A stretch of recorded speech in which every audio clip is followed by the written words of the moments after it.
જમીનની સુરક્ષા માટે આદિવાસી સમાજ દ્વારા ધારાસભ્ય અને કલેક્ટરને આવેદનપત્ર પાઠવાયું। વલસાડ જિલ્લાના ઉમરગામ તાલુકામાં ભીલાડ ધનોલી ગામે આદિવાસીઓની જમીન કબજો કરવા માટે ભૂમાફિયાઓ, જમીન દલાલો અને ગુંડા તત્વો દ્વારા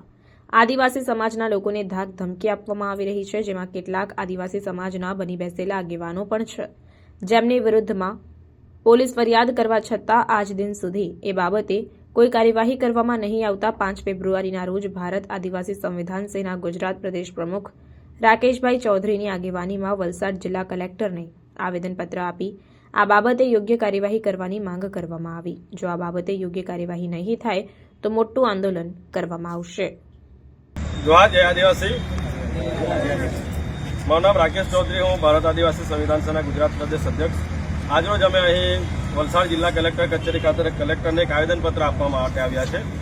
જેમાં જે દાનોલી ગામ છે તો દાનોલી ગામની જે સર્વે નંબરની જમીન 629 અને 641માં ભગવતી ચેટલ્સ પ્રાઇવેટ લિમિટેડ દ્વારા જે આદિવાસીઓની જમીન છે એ જમીન પર જબરદસ્તી કબજો કરવામાં આવ્યો છે અને એને લઈને હાઈકોર્ટ દ્વારા પણ ચુકાદો આપવામાં આવ્યો છે કે આ જે જમીન છે એ ખાલી કરવામાં આવે અને આદિવાસીઓને પરત કરવામાં આવે, પરંતુ આજ દિન સુધી એ જે ચુકાદો છે તો એ ચુકાદા બાબતે કોઈ કાર્યવાહી કરવામાં નથી આવી અને ત્યારબાદ હજુ પણ જે ભૂમાફિયાઓ છે, જે ગુંડા તત્વો છે, જે જમીનના દલાલો છે, એમનો સહારો લઈને આ જે કંપનીવાળા છે એ કંપનીવાળા ત્યાં જે આદિવાસીઓ વસે છે તો એમને ધાક ધમકી આપે છે અને એમની જે જમીન છે એ જમીન પર જબરદસ્તી કબજો કરવાનો પ્રયત્ન કરી રહ્યા છે, જેને લઈને ત્યાંના જે આદિવાસીઓ છે તેઓ લડત આપી રહ્યા છે। તો આજરોજ અમે કલેક્ટરને આવેદનપત્ર આપીને જ માંગણી કરી છે કે આ જે ભૂમાફિયાઓ છે, જે જમીન દલાલો છે, જે આદિવાસી સમાજના નામે આદિવાસીઓની જમીન વેચવાનું કામ કરે છે તો એ તમામ વિરુદ્ધ તાત્કાલિક કાર્યવાહી કરવામાં આવે અને આ ભગવતી ચેટલ્સ પ્રાઇવેટ લિમિટેડ દ્વારા જે આદિવાસીઓની જમીન પર કબજો કરવામાં આવ્યો છે તો તે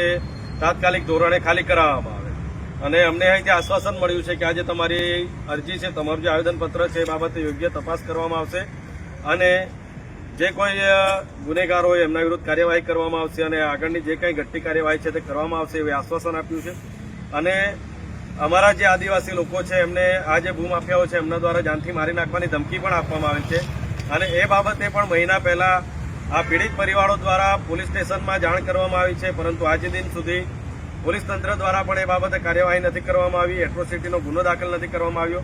તો અમે એ પણ માંગણી કરી છે કે આજે ગુનેગારો છે, આજે ભૂમાફિયાઓ છે, જમીન દલાલો છે એ લોકો વિરુદ્ધ પોલીસ તંત્ર પણ કાર્યવાહી કરે અને એમને ન્યાય મળે એ જ અમારી માંગ છે અને જો આવનારા સમયમાં ન્યાય નહીં મળશે તો આવનારા સમયમાં મોટું આંદોલન થશે એ પણ અમે અહીંથી જણાવીએ છીએ। એટલે ખાસ કલેક્ટર કચેરીથી અમે માંગણી જે કરી છે તો આશા રાખીશું કે અમને એની સકારાત્મક જવાબ મળે અને કાર્યવાહી થાય। જોહાર જય આદિવાસી।